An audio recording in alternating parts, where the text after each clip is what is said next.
กาวต่อขนตาต่อขนตา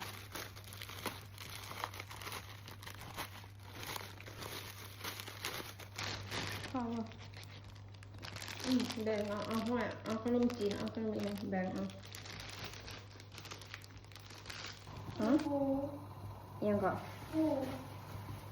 มีปูเอาใส่ปูน้ำปูจืดได้แล้วแซ่บแต่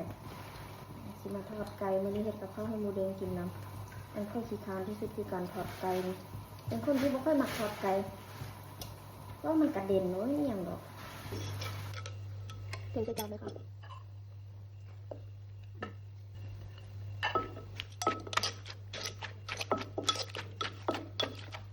น่ากินมากแค่เห็นก็น้ำลายไหล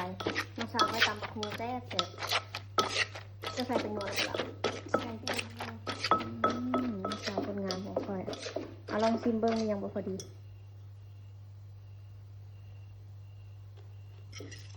แซ่บนี่เบียนค่อยอยู่ใส่ละน้ำตาลตะคนไว้นึงแล้วก็ใส่ไก่แล้วก็โจ๊กบันนี้ก็ได้ขั้นตอนอะไรเงี้ยลองชิมเบิ้งก่อนวินชิมเนาะกระจกจนได้เสร็จสิ้น